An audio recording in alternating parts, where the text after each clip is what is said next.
Vamos abrir a palavra do Senhor em Atos capítulo 15.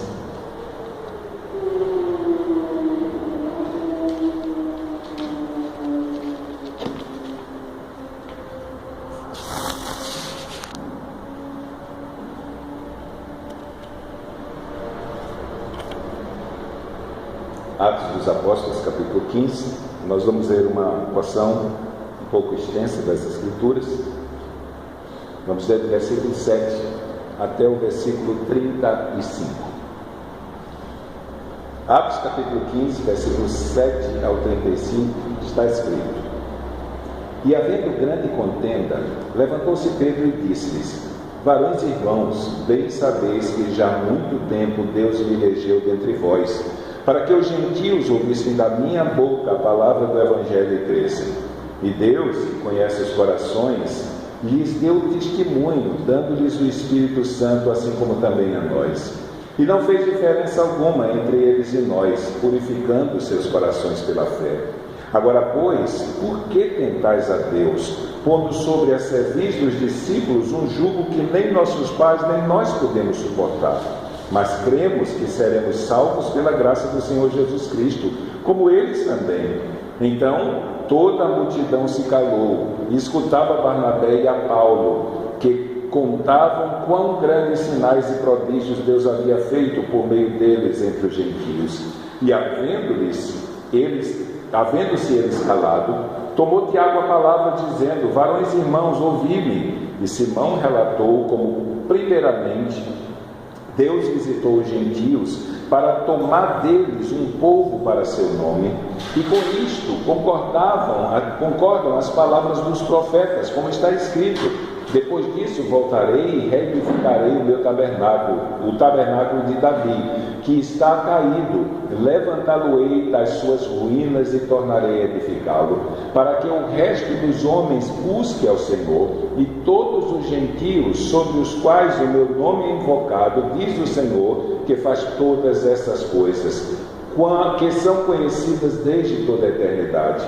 Pelo que julgo que não se deve perturbar aqueles dentre os gentios que se converteram a Deus, mas escrever-lhes que se abstenham das contaminações dos ídolos, da prostituição, do que é sufocável do sangue, porque Moisés, desde os tempos antigos, tem em cada cidade quem o pregue, e cada sábado é lido nas sinagogas. Então pareceu bem aos apóstolos e aos anciãos, com toda a igreja, eleger varões dentre eles e enviá-los com Paulo e Barnabé a Antioquia, a saber, Judas, chamado Barsabás, e Silas, varões distintos entre os irmãos, e por intermédio deles escreveram o seguinte: os apóstolos e os anciãos e os irmãos, aos irmãos dentre os gentios que estão em Antioquia, e Síria e Cilícia, saúde. Porquanto ouvimos que alguns que saíram dentre nós vos perturbaram com palavras e transtornaram as vossas almas, não lhes tendo nós dado mandamento. Pareceu-nos bem, reunido concordemente, eleger alguns varões e enviá-los com os nossos amados Barnabé e Paulo, homens que já expuseram as suas vidas pelo nome do Senhor Jesus Cristo. Enviamos, portanto, Judas e Silas, os quais de boca vos anunciarão também o mesmo. Na verdade, pareceu bem ao Espírito Santo e a nós não vos impor mais encargo algum, senão essas coisas necessárias: que vos abstenhais das coisas sacrificadas aos ídolos, e do sangue da carne sufocada e da fornicação, das quais coisas fazeis bem, se vos guardardes, bem vos vá. Tendo eles então despedido, partiram para Antioquia, e ajuntando a multidão, entregaram a carta. E quando a leram, alegraram-se pela exortação. Depois Judas e Silas, que também eram profetas, exortaram e confirmaram os irmãos com muitas palavras. E detendo-se ali algum tempo, os irmãos os deixaram voltar em paz para os apóstolos. Mas pareceu bem a Silas ficar ali, e Paulo e Barnabé ficaram em Antioquia, ensinando e pregando com muitos outros a palavra do Senhor. Vamos orar mais uma vez. Pai amado, nós queremos colocar a nossa vida diante de Ti e pedir que o Senhor venha ser conosco. venha nos ajudar nessa noite, venha nos edificar, venha fortalecer a nossa fé e o nosso conhecimento acerca dessa tão grande salvação que o Senhor confere a todo pecador que vem aqui arrependido e crer. Por isso, ser com a minha vida, ser com a vida dos teus filhos e filhas, nós pedimos e te pedimos em nome de Jesus. Amém. Quando nós pensamos num texto como esse, o que ele tem a nos ensinar? Talvez nesse texto uma das passagens mais claras acerca do que devemos pregar para alguém que ainda não é convertido, mostrando para ele como ele pode se tornar participante do reino de Deus, como ele pode se tornar participante da igreja de Deus, como ele pode se tornar participante do povo de Deus, isso nos moldes do Novo Testamento. Esse concílio aqui, ele foi convocado para resolver um problema que surgiu dentro da igreja. O primeiro grande problema, um problema doutrinário. Então, alguns missionários mentirosos, esse é o termo que nós podemos usar para eles, aqueles judeus que saíram de Jerusalém e foram para Antioquia perturbar a fé dos irmãos. Isso nós vimos no capítulo 15, verso 1 ao 5, que nós estudamos. Os fariseus que haviam crido no evangelho errado, eles saíram de Jerusalém com o propósito de destruir a fé dos irmãos lá de Antioquia, mais especificamente a fé dos gentios. Então eles saem, e quando eles chegam lá em Antioquia, eles dizem que foram enviados por Tiago, o irmão do Senhor, que era um dos presbíteros da igreja de Jerusalém. Por aquilo que falam de Tiago, possivelmente Tiago era o pastor presidente da igreja. Então, nesse sentido, eles chegam lá em Antioquia, dizem que Tiago enviou eles, e eles começam a pregar para os irmãos que se eles não se circuncidassem e não se submetessem ou guardassem a lei de Moisés, não havia salvação para eles. Então isso gerou um problema sério. Por quê? Porque depois daqueles irmãos lá em Atos, capítulo 11, verso 20, haverem se disposto a pregar o evangelho para os gentios, e a Bíblia diz que quando eles anunciaram em Antioquia o evangelho aos gentios, muitos se converteram, e a graça de Deus foi abundante sobre eles, a ponto da notícia chegar em Jerusalém e os apóstolos enviarem Barnabé para ver o que havia acontecido. Então, quando Barnabé chega lá, Barnabé se alegra com isso. Por quê? Porque Deus estava salvando os gentios e tornando eles participantes do reino de Deus. Até aqui nós não temos muitos problemas na igreja. Por que motivo? Porque se nós olharmos para trás e pensarmos em não-judeus convertidos, nós vamos ter quem? Vamos ter o eunuco, que Filipe pregou para ele, e que depois de se converter ele foi embora e ninguém mais falou dele. Depois do eunuco temos Cornélio com a sua família. Mas Pedro foi lá com toda aquela ação sobrenatural de Deus, se revelando para Cornélio, em toda aquela ação sobrenatural de Deus se revelando a Pedro, para que o encontro fosse marcado, Pedro pregasse o evangelho e não apenas Cornélio, mas toda a sua família viesse crer em Jesus Cristo. O Espírito Santo foi derramado sobre eles. Só que depois desse episódio nós temos um episódio em Antioquia. E via de regra, quando você olhava para a igreja, você via praticamente uma igreja judaica, com alguns não-judeus, como a gente diz num provérbio popular, alguns gatos pingados gentios lá no meio. Só que, quando a igreja de Antioquia está reunida orando, em Atos capítulo 13, o Espírito Santo vem e diz: me separem a Barnabé e a Saulo para a obra que eu tenho preparado para eles. E é justamente nesse momento que o propósito pelo qual Cristo morreu na cruz para salvar começa de verdade a ser aplicado.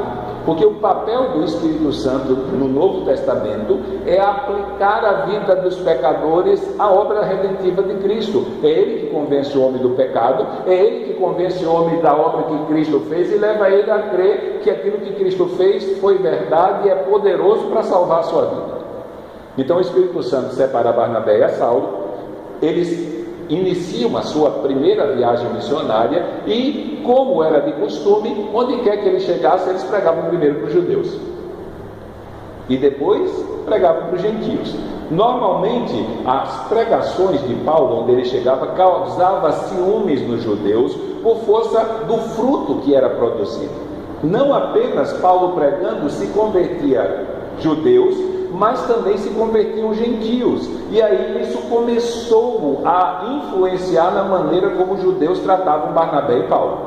Porque eles, movidos pelo ciúme, imagine, Paulo chega em Icônio, possivelmente os judeus já estavam lá há 60 anos, pregando sobre Moisés, falando da lei de Moisés. E aí Paulo chega, prega num sábado, se converte judeus e gentios, e eles pedem para Paulo vir na semana seguinte. E aí Lucas vai usar aquela hipérbole, né? Porque na verdade não havia um local que cabia todos os habitantes da cidade, não tinha sinagoga que viesse caber esse povo todo. Mas o texto, para dar ênfase ao efeito que a pregação de Paulo trouxe, diz que todos os moradores da cidade vieram ouvir Paulo. Isso bateu uma ciumeira nos judeus, porque eles estavam lá 60 anos e em uma semana Paulo produziu mais fruto do que eles. E aí eles incitaram as mulheres que eram simpatizantes no judaísmo a estimularem os seus maridos a perseguir Paulo, e aí Paulo teve que se mandar. Na próxima cidade, eles vão lá, incitam o povo contra Paulo, e Paulo é apedrejado. Mas ainda sofrendo todas essas ameaças e vivendo esse tipo de perigo, Paulo pregava, a gente se convertia, culminando quando Paulo chega em Derbe. E em Derbe não tem judeu, ele prega e uma multidão de não-judeus se converte. E é o que é que acontece? Eles voltam contando isso, por onde quer que eles passassem. Eles fortalecem os irmãos e começam a contar como Deus operou neles e por eles nessa obra missionária, abrindo as portas e o coração dos gentios para receber o Evangelho. E aí, quando eles voltam para Antioquia e contam a novidade, isso trouxe um problema para os judeus que souberam da informação em Jerusalém. Por quê? Porque eles agora olharam para a igreja e a igreja não era mais um monopólio judaico. Era o corpo de Cristo, onde havia judeus e não judeus que haviam crido. A questão agora é, como é que esses gentios vão ser aceitos na igreja? Então Paulo diz, não, eu batizei eles. Então, quando a gente observa, desde Atos capítulo 2 até Atos capítulo 11, mesmo com os judeus sendo espalhados, que eles só pregavam para judeus, e alguns tinham dificuldade mesmo de pregar para não-judeus, como era o caso de Pedro, teve que ter uma revelação de Deus para ele poder pregar. Então, nesse sentido, os judeus, eles haviam criado uma ideia errada do que era o povo de Deus no Novo Testamento. Então, para o judeu, o povo de Deus era o judeu e continuava sendo o povo judeu. Então, se o gentio quisesse se tornar participante da aliança, primeiro ele tinha que se tornar judeu para depois se tornar cristão. Ele não abria mão de Moisés e daquilo que Moisés havia ensinado. E na cabeça de um judeu, Jesus Cristo veio. Ele veio como Salvador, ele morreu na cruz, mas no pódio ele tinha que ficar no segundo lugar e Moisés deveria continuar no primeiro. Então eles chegaram lá em Antioquia dizendo para os irmãos, olha, literalmente, o sacrifício que Cristo fez para salvar vocês, no que vocês creram, não é suficiente para salvar a vida de vocês. Nós viemos aqui justamente para ensinar para vocês o complemento. E aí vocês creem no que Paulo pregou, têm fé em Jesus Cristo, e aí vocês se submetem à lei de Moisés e se circundam. Pronto, Jesus Cristo mais a lei de Moisés é sinônimo de salvação. Paulo, lá em Gálatas capítulo 1, 6, porque esse pessoal era tão convincente que muitos irmãos da Galácia que ouviram o Evangelho se desviaram, trocaram de camisa e foram para o lado deles.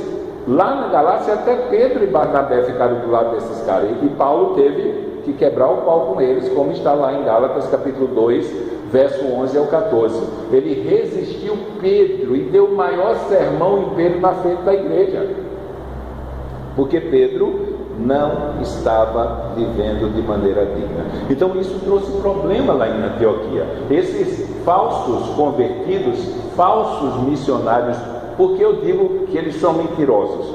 Porque Paulo diz lá na carta aos Gálatas que eles vieram da parte de Tiago, dizendo que foi Tiago que enviou eles. Só que aqui no verso 24 do capítulo 15, Tiago diz que não mandou eles. Eles foram para o meio, mas eles não eram. Ele diz aqui, porquanto ouvimos que alguns que saíram dentre nós vos perturbaram com palavras e transtornaram as vossas almas, não lhes tendo nós dado mandamento. Então eles não queriam participar da alegria dos irmãos, não queriam evangelizar para a igreja crescer mais, não queriam fortalecer os irmãos da fé. Eles foram para lá, como Paulo diz em Gálatas 1:7, eles foram transtornar, foram destruir o evangelho de Cristo. E aqui é uma coisa simples, mas uma coisa grave. Nós aqui, na nossa região, na nossa experiência, não temos ninguém dizendo que para você ser salvo, você tem que crer em Jesus Cristo e se circuncidar e obedecer à lei de Moisés. Mas é muito comum aqui na região nós ouvimos as pessoas dizer que para você ser salvo, você tem que crer em Jesus Cristo e fazer a sua parte. É o mesmo erro. Você vai dizer para uma pessoa até, entre aspas, que se diz evangélica, olha, se cremos em Jesus Cristo, nós estamos preparados para morrer. Ele vai dizer, não, irmão, ninguém pode dizer que sabe para onde vai, porque Jesus Cristo fez a parte dele e nós temos que fazer a nossa. Isso é a voz do diabo, porque o propósito dessa mensagem é tentar levar as pessoas a não acreditarem que a obra de salvação que Cristo realizou é suficiente para salvar.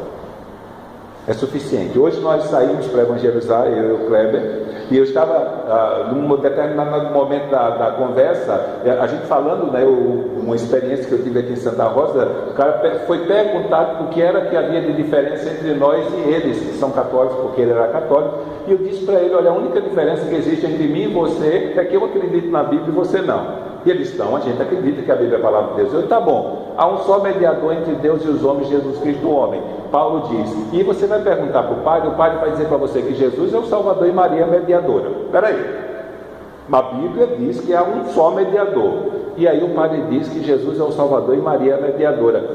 Em quem você vai acreditar? Ele fez claro que é no padre. E eu disse para ele, essa é a grande diferença, eu acredito naquilo que está na Bíblia. E hoje a gente estava falando com uma pessoa lá, hoje de tarde, e eu perguntei para ela, você crê em Jesus Cristo? Ela fez, eu creio muito em Jesus Cristo. E se você morrer agora, para onde você vai? Eu acho que eu vou para o inferno. Mas espera aí, você crê em Jesus Cristo? Não, creio muito em Jesus Cristo. Mas se você crê em Jesus Cristo, então você não vai para o inferno. Mas não é assim. Não, é o que a Bíblia diz. E citei para ela João 3,16, e depois disse para ela, olha, eu quero ler um versículo para ti, não que João escreveu lá, mas que o próprio Jesus disse, quem ouve a minha palavra e crê naquele que me enviou, quem me enviou tem a vida eterna, não entre em condenação, porque já passou da morte para a vida. É Jesus Cristo, você creu nele. Eu creio. E se você creu nele, para onde você vai? E aí deu o nó. Mas o nó é porque não acreditamos que a Bíblia é a palavra de Deus nesse sentido.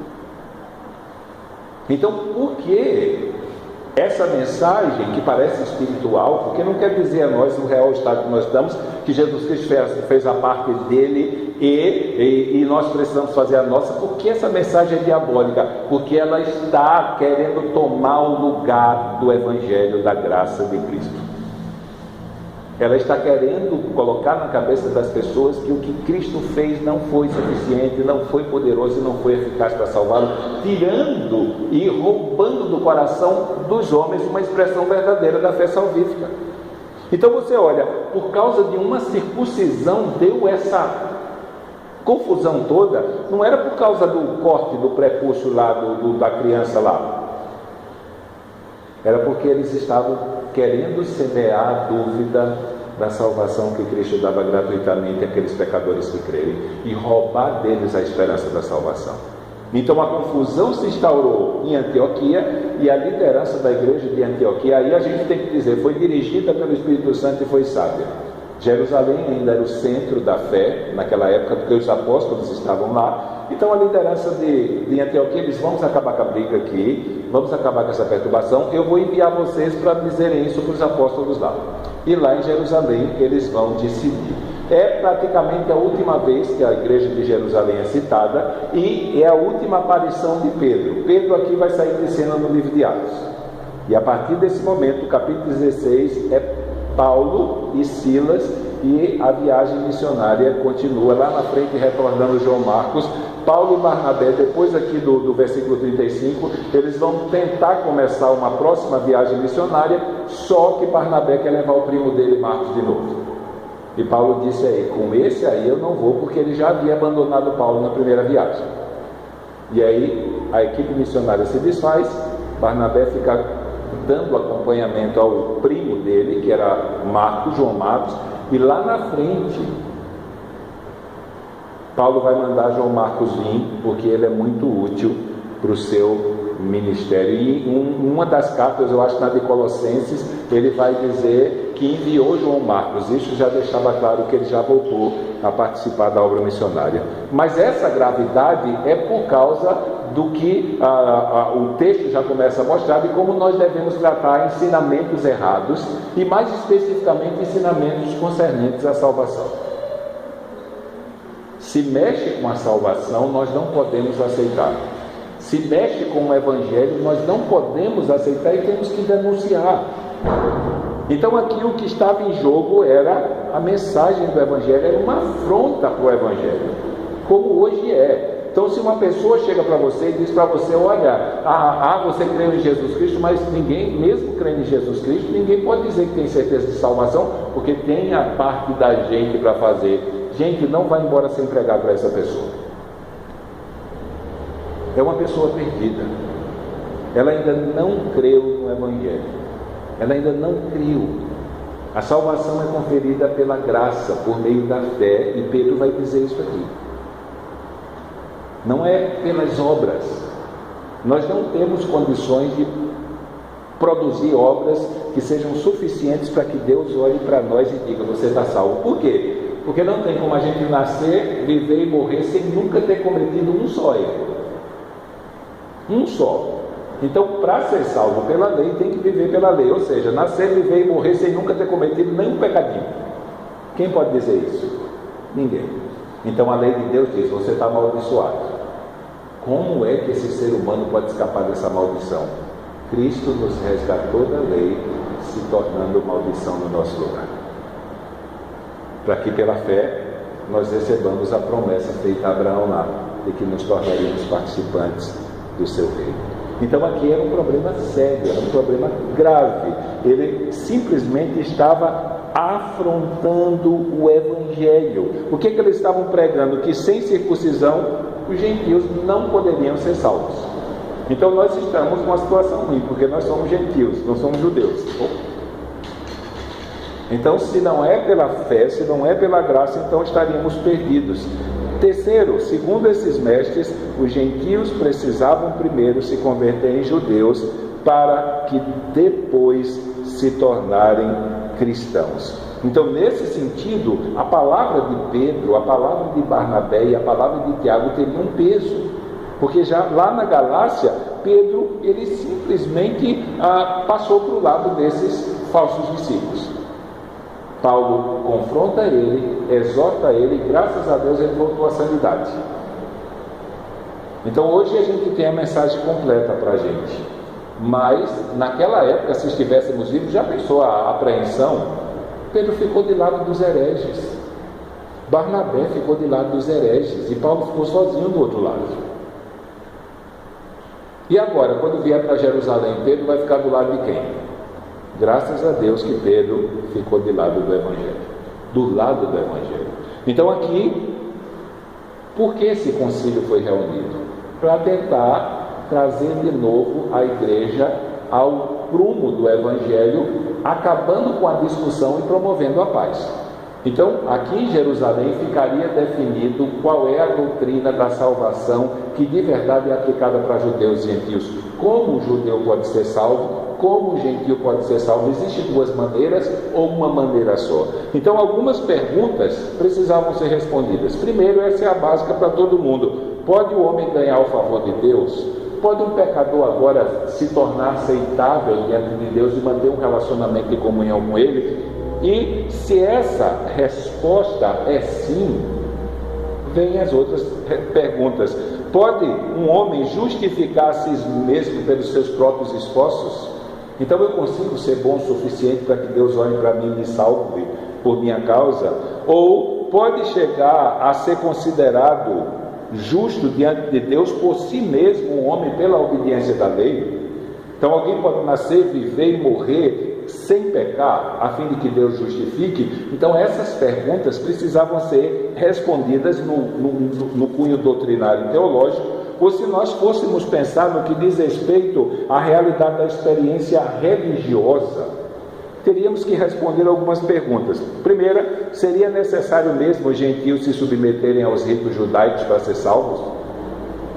Então, será que um gentio precisava se tornar judeu para depois se tornar cristão e ser salvo? Seria o judaísmo um complemento do cristianismo? Jesus Cristo fez um pedaço e Moisés fez os outros, e aí você tem que juntar os dois? Ou, por último, a pergunta que não pode ficar calada: seria o sacrifício de Cristo insuficiente para salvar o pecador? Então, quando o concílio se reúne, ele precisa responder esses questionamentos de uma maneira tal que para todo mundo exista uma única doutrina e uma única verdade. A resposta a essas perguntas é não. Nenhum homem tem capacidade de se salvar por si mesmo. Nenhum rito religioso tem a capacidade de tornar o homem puro diante de Deus. Não tem. Paulo diz em Gálatas 3,11 que ninguém é justificado diante de Deus pelas obras da lei. A circuncisão da carne não pode purificar o homem. Não pode, ela não purifica o coração. Então, o veredito teria que ser, primeiro, que a salvação é exclusivamente pela fé e não pelas obras. Isso está de acordo com Efésios 2:8 e 9. É só a fé, esses jargões da reforma, dos princípios, sola fide, só a fé, e não é Cristo mais a circuncisão, mas unicamente Cristo, somente Cristo. Então a igreja, ela precisava entender, não importando se os convertidos eram judeus ou se os convertidos eram gentios, que uma pessoa, um pecador é salvo pela fé em Jesus Cristo, quando a graça de Deus é aplicada à vida deles. Então isso era um problemão. Esse povo dentro da igreja é um problema que precisa ser solucionado, precisa ser confrontado e precisa ser corrigido. Hoje nós não chamamos eles como era comumente chamado, principalmente aquela turma que era levantada para apoiar esses falsos convertidos fariseus, que é o que eles eram, né? Lá no versículo 5 do capítulo 15 diz que eles eram fariseus que haviam crido, só que haviam crido no evangelho falso. Aquele evangelho que lá em Gálatas capítulo 1, verso 8 e 9, Paulo chama, no verso 6 chama de outro evangelho, que não é o evangelho verdadeiro, e que seus pregadores são homens amaldiçoados por Deus. Quando ele diz que alguém vir pregar outro evangelho, seja maldito, seja maldito. 2 vezes ele diz. Então, nesse sentido, é um perigo para a igreja. Essa turma do Jesus fez a sua parte e nós temos que fazer a nossa. Essa turma precisa ser evangelizada. E se continuarem disseminando esse erro dentro da igreja, precisam ser excomungadas, precisam ser expulsas, a fim de que o evangelho da graça e a pregação da verdade do evangelho prevaleça. Então, são perigosos, mas para o erro doutrinário semeado, o remédio para ele é a verdade. Então, como nós vamos provar essa realidade, que a salvação é exclusivamente pela fé, e não pela fé mais as obras, e que a salvação é somente e unicamente por Cristo e não por Cristo e a circuncisão? Então nós temos 3 pregadores. Lucas vai dar um resumo da pregação deles. E a conclusão de tudo aquilo que for apresentado é dita por Tiago. Então, primeira coisa que Pedro faz, do versículo 7 ao versículo 11, Pedro se levanta diante dos apóstolos, diante dos presbíteros ou anciãos da igreja e daqueles que foram convocados, e dá o seu testemunho. Qual é a defesa de Pedro? Para afirmar que os gentios não precisavam se submeter ao rito judaico. Pedro volta 10 anos Daquele episódio lá da conversão de Cornélio até esse encontro aqui em Atos capítulo 15, durou 10 anos. Então Pedro retorna 10 anos atrás. Por quê? Porque Pedro experimentou isso. Vocês lembram, quando ele pregou para Cornélio, Cornélio se converte, Pedro batiza eles e come na mesa com eles. Pedro ia ser disciplinado na igreja de Jerusalém. Ele teve que voltar para Jerusalém para dar explicação, como é que ele senta na mesa para comer com o gentio. E aí Pedro conta toda aquela experiência que ele teve do lençol descendo com animais impuros e a voz do céu dizendo mata e come, e como ele repudiou aquilo, e como os gentios bateram na sua porta e o Espírito Santo disse vai com eles porque quem mandou eles fui eu. E ele chega na casa de Cornélio, Cornélio conta a experiência que Deus deu para ele no sonho, inclusive dando o endereço da casa de onde Pedro estava e o nome do dono da casa. E aí ele diz que enquanto estava pregando o Evangelho, Deus derramou do seu Espírito sobre eles, sobre os gentios, como derramou sobre eles lá em Pentecostes. E é o que aconteceu. Aquela igreja que estava eufórica, que estava enraivecida, que estava transtornada com a atitude de Pedro, acalmou e aceitou Cornélio na igreja. Por que motivo? Porque Deus havia purificado Cornélio da mesma maneira que havia purificado os judeus, e não foi pela obediência da lei de Moisés, não foi pela circuncisão, mas foi pela fé em Jesus Cristo. Então a ideia de Pedro é: se Deus aceitou eles sem que eles obedecessem à lei e fossem circuncidados, quem somos nós para rejeitá-los? Então é isso que Pedro diz aqui, se você ler comigo, do 7, e havendo grande contenda, levantou-se Pedro e disse: varões e irmãos, bem sabeis que já há muito tempo Deus me elegeu dentre vós, para que os gentios ouvissem da minha boca a palavra do Evangelho e crescem. Ele está falando do episódio de Cornélio. E Deus, que conhece os corações, lhes deu testemunho, dando-lhes o Espírito Santo, como também a nós. E não fez diferença alguma entre eles e nós, purificando os seus corações pela fé. Agora, pois, por que tentais Deus, pondo sobre a serviço dos discípulos um jugo que nem nossos pais, nem nós podemos suportar? Esse argumento de Pedro foi tremendo, porque ele pede para os judeus olhar para trás e questiona a eles quando foi que algum judeu teve certeza de vida eterna e de salvação por obedecer à lei. Ele disse: nem nossos pais, nem nós suportamos. A única coisa que a tentativa de ser salvo pelas próprias obras traz é dúvida, é incerteza e não esperança. Mas e aí ele vai concluir dizendo: mas cremos que seremos salvos pela graça do Senhor Jesus Cristo, como eles também. Então Pedro disse: olha, nós judeus cremos que seremos salvos pela graça de Deus, pelo favor imerecido, não pelas obras. E eles também creem que serão salvos pela graça de Deus. Essa turma que estava aqui, verso 5, e alguns, porém, da seita dos fariseus, que tinham crido, se levantaram dizendo que era necessário circuncidar os gentios e mandar eles guardar a lei de Moisés. Essa mesma turma que no início do verso 7 diz: e havendo grande contenda, essa mesma turma, depois que Pedro fala, diz: então toda a multidão se calou. E aí entra em cena o testemunho de Barnabé e Paulo. Se Pedro apelou para a experiência de salvação judaica, que não era pelas obras da lei, mas pela fé em Jesus Cristo e pela graça de Deus, e os gentios também, Paulo e Barnabé, sem se utilizar da realidade de que os gentios foram alcançados pela pregação do Evangelho, eles estão preocupados em mostrar para os judeus que Deus aceitou a conversão dos gentios e que Deus aprovou a obra missionária que eles realizaram. Então, para que eles apelam? Os judeus, o que é que eles pediam tanto a Jesus Cristo para crer em Jesus Cristo? Eles pediam sinais e prodígios. Faz sinais e prodígios que a gente crê. Então Paulo, querendo mostrar a eles que Deus, ele aceitou os gentios, no meio do povo da aliança. Então ele testifica diante da igreja os sinais e prodígios que Deus havia feito por intermédio deles no meio dos gentios. Então o que testificava publicamente a parte da ressurreição que Jesus era o enviado? Deus testificava com sinais, prodígios e muitas maravilhas, para que o povo cresça que Jesus era o Messias. O que é que testificava a autoridade de um apóstolo quando ele saía para pregar? Sinais, prodígios e maravilhas.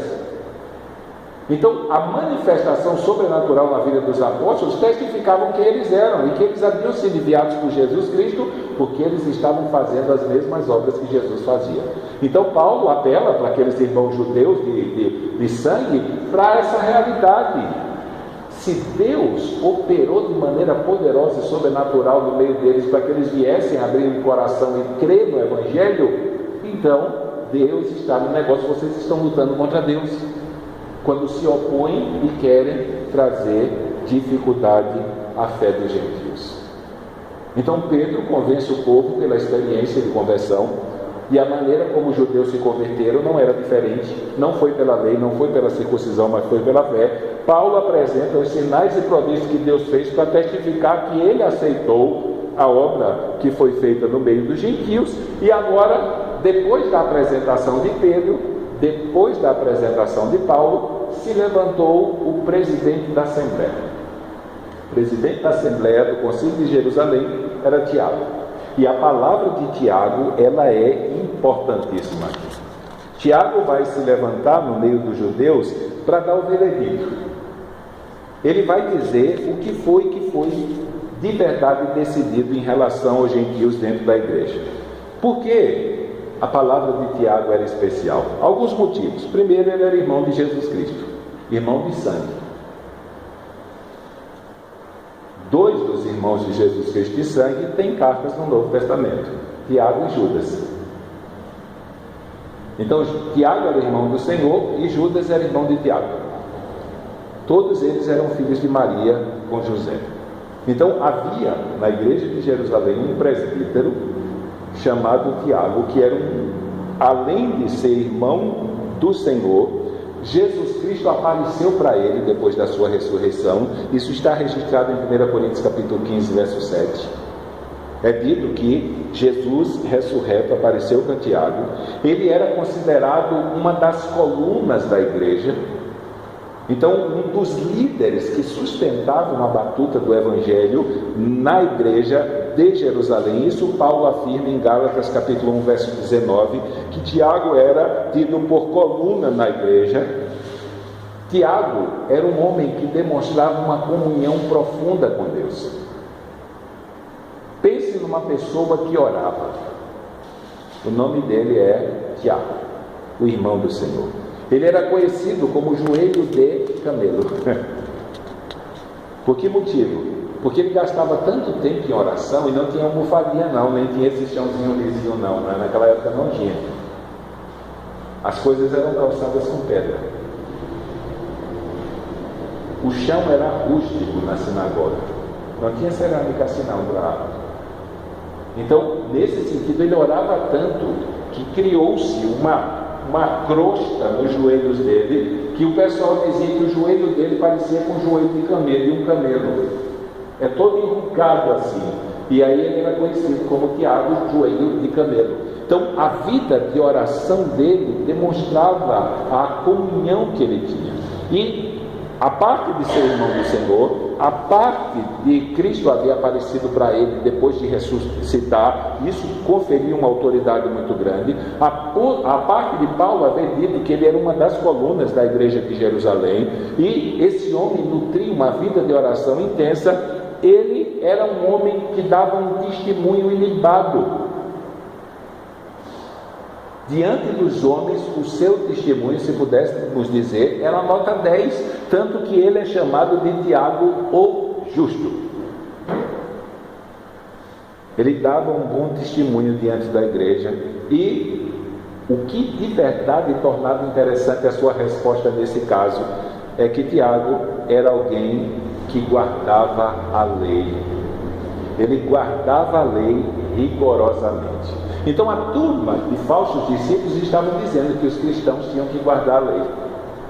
E aqui a decisão do Concílio de Jerusalém vai ser dada por alguém que guardava a lei. Então agora, de que lado Tiago vai ficar? Graças a Deus, ele ficou de lado do Evangelho. Porque o Evangelho anuncia que a salvação ela é conferida pela fé em Jesus Cristo e não pelas obras da lei. Então ficou determinado, eles fizeram uma carta, nós lemos, e separaram a Judas e a Silas, que eram homens, na verdade Judas e Silas eram mensageiros oficiais da igreja de Jerusalém. Eles não queriam mandar uma carta para o pessoal ler lá, ficaria uma coisa muito fria. Então eles mandaram 2 mensageiros para que, além de entregar as cartas, eles, pela sua própria voz, compartilhassem o que foi decidido. Então, com relação à salvação é pela graça por meio da fé e ponto final. Acabou aí. Então, um gentio que cresce ia ser batizado e fazia parte do povo de Deus, fazia parte da igreja, sem precisar se tornar judeu. Agora, para que se evitasse uma confusão como aquela que houve em Antioquia dentro da igreja, hoje a gente tem a vida mais fácil, né? Porque, se fôssemos usar o termo hoje, é não conservador e conservador. Só que os conservadores, aqueles de linha mais voltada para a guarda assim, de costumes, eles estão se congregando em outro espaço, não no nosso. Só que na igreja primitiva não tinha isso. Na igreja primitiva se congregava tudo no mesmo lugar. Então, existiam algumas coisas que o judeu abominava. E existiam alguns mandamentos que precisavam ser obedecidos, porque isso traria problemas para uma congregação onde judeus convivessem com gentios e, ao invés de trazer comunhão, iria trazer briga e separação. Então Tiago, e isso aqui não é mandamento assim, mas Tiago vai dar alguns conselhos para os gentios. É o mesmo conselho que Paulo vai dar na carta dos Coríntios, capítulo 8 e 9, com relação a comer carne sacrificada. Ele diz que comer carne sacrificada não vai fazer bem nem mal. Mas se tem um irmão que acha que é pecado, nunca coma carne sacrificada diante dele. Um exemplo, teve a festa da Santa aqui em Santa Rosa. Então chega um parente seu e diz: olha, depois da missa vai ter um almoço lá no salão paroquial. Eu queria te convidar para ir. Você como crente vai? Não. Porque o almoço no salão paroquial faz parte das festividades de honra àquele santo. Lá, na época, o almoço que era oferecido depois da celebração do culto ao ídolo fazia parte da festividade. Então não era coerente o crente participar lá. Mas, se o cara foi lá, não ficou para o almoço, comprou a carne e levou para casa, dê graças a Deus se ele chamou e coma. Não existe vírus espirituais. Agora, se lá na mesa tem alguém que acha que é pecado que essa carne seja comida, não coma para não escandalizar ele. Então, esses conselhos que serão dados aqui estão sendo dados para que não se produza e promova escândalos dentro da igreja entre judeu e gentio. Então, ele já disse para o gentio: você crê em Jesus Cristo, você está salvo. Agora eu quero fazer um favor a você. Pelo fato de em todos os lugares onde a lei de Deus é lida, Moisés é lido e há irmãos judeus, então vocês se abstenham de 4 coisas. Primeiro, contaminação dos ídolos, que é justamente a participação do crente naquelas festas pagãs, onde se comia, bebia e tudo mais que havia nos tempos pagãos. Então, não coma carne sacrificada a ídolo perto de um irmão seu judeu, porque isso vai fazer com que ele se escandalize, isso fará com que a comunhão do corpo seja desfeita. Segundo, se abstenha da fornicação, do sexo fora do casamento. Era uma sociedade imoral, corrupta. Então, nesse sentido, o cristianismo, uma das marcas que ele trouxe para a sociedade foi isso: uma vida pura no que diz respeito à prática de relacionamento sexual, uma vida casta. Então, sexo para o cristianismo é algo que se pratica no casamento. Se é no casamento, é abençoado por Deus, se não é pecado. Então os gentios não poderiam pensar de maneira alguma se entregavam a vida a Cristo e manter uma vida sexual ativa se não eram casados. Então isso aí eles não poderiam fazer. E por último, devia se abster das coisas estranguladas e de sangue, ou comer carne de animal sufocado.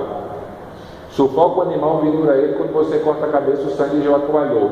Para um judeu, isso não poderia ser comido, porque na cabeça do judeu, o sangue é a vida e a vida pertence a Deus. Logo, se a vida pertence a Deus, eles associavam a vida ao sangue, então um ser humano não poderia comer aquilo que era de Deus e que deveria ser oferecido a Deus. Então os cristãos deveriam se abster do sangue, não deveria comer sangue e nem um animal, como o pessoal tem costume hoje de matar galinha, né?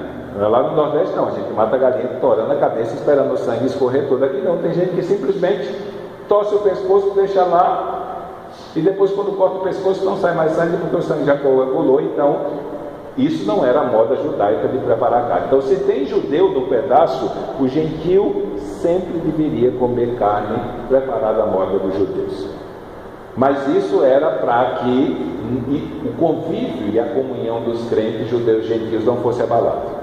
Mas o que ficou definido é que a salvação é pela graça, por meio da fé, e judeus e gentios que creram em Jesus Cristo agora fazem parte de um só corpo. Eles são a igreja de Cristo. Deus não tem dois povos, judeus e a igreja. Deus tem um povo que é a igreja composta de judeus e gentios que pela fé creram em Jesus Cristo e foram salvos pela graça. Diferente, a concepção judaica ainda era que Deus ele tem uma nação como povo. Por isso que eles queriam que o gentio se tornasse judeu. Mas na verdade, na esfera do Novo Testamento, quando afirma que Cristo derramou seu sangue para comprar homens de todos os povos, tribos e nações, então Deus não tem uma nação como povo, mas tem um povo composto de homens de todas as nações. Então agora, pela fé em Jesus Cristo, todos são um, e o povo de Deus aqui é a igreja. É a igreja, não tem outra. Não importa de que nacionalidade você veio, de que povo você veio, se você creu em Jesus Cristo, você foi salvo pela graça, então você faz parte do povo que Jesus vai voltar. Isso trouxe alegria para os irmãos. Aquela briga que é relatada no capítulo 1 acabou, e agora, por decisão do concílio, a igreja voltou a ter alegria. Então, é esse evangelho que nós temos que pregar. Não é o evangelho das obras. Ele parece bonito, mas é mau. E essa é a grande diferença que o cristianismo bíblico tem das outras religiões. Só pensando ao nosso redor, pense no espiritismo, no mormonismo, Testemunho de Jeová, Congregação Cristã do Brasil, adventistas, católicos. O que é que eles pregam sobre salvação? Eles pregam essa mensagem aqui dos judaizantes adequada. Os testemunhos de Jeová não, tem que guardar a lei mesmo, é a mesma mensagem. Os adventistas é a mesma mensagem, tem que guardar a lei. Os Congregação Cristã do Brasil, a mesma coisa. No catolicismo, no espiritismo é maquiado que você precisa fazer boas obras para ser salvo, tem que ser uma pessoa boa. Mas não é isso que o Evangelho ensina. Não existe ninguém bom o suficiente. E foi por isso que Jesus Cristo veio. E aí nós pregamos a salvação que é conferida por Cristo, pela obra de Cristo, e que é aplicada à vida do pecador quando ele se arrepende e crê. E aí ele pode viver certo da sua salvação. E você diz, mas ele não merecia. A salvação é pela graça, é um favor imerecido de Deus. E aí você olha, mas ele não fez nada para merecer, ele tem que pagar alguma coisa. E aí o Evangelho mostra que Cristo pagou toda a conta dele lá na cruz. Então, nesse sentido, se eu vou pregar o Evangelho para alguém, não importa quem ele seja, eu preciso somente dizer para ele que existe um Deus que o amou tanto, que se ele se arrepender e crer, Deus o salva. Imerecidamente, Deus o salva gratuitamente e Deus o salva definitivamente. Então vamos orar. Foi isso que ficou estabelecido. Pela graça, é um presente que Deus oferece ao pecador que é arrependido. Pai amado, nós queremos colocar a nossa vida diante de Ti. Pedir que o Senhor venha ser conosco. Vencer com a minha vida, vencer com a vida dos Teus filhos, principalmente porque nós precisamos que o Senhor nos ajude a compreender essa mensagem tão clara, mais e mais, a fim de que nós possamos contá-la, Senhor, aqueles que ainda não foram alcançados pela Tua salvação e estão caminhando, Senhor, para a perdição. Nos ajuda, Senhor, a informar eles qual o caminho que o Senhor estabeleceu para torná-los acessíveis ao Teu reino, para que eles possam alcançar o Teu reino ainda aqui nessa vida, a fim de que possam viver na esperança de que quando o Teu reino se revelar em glória completa, eles continuarão, Senhor, a sua jornada, não mais debaixo do pecado, mas agora perfeito, Senhor, para toda a eternidade. Por isso, vem nos ajudar a compreender bem essa mensagem, porque foi essa mensagem que o Senhor nos enviou para pregar. Por isso, recebe o nosso louvor pela segurança que o Teu Filho nos deu quando consumou a obra na cruz. Nós queremos Te agradecer por isso e mais uma vez Te pedimos, nos ajuda a partilhar essa verdade com os outros. Nós Te pedimos em nome de Jesus. Amém?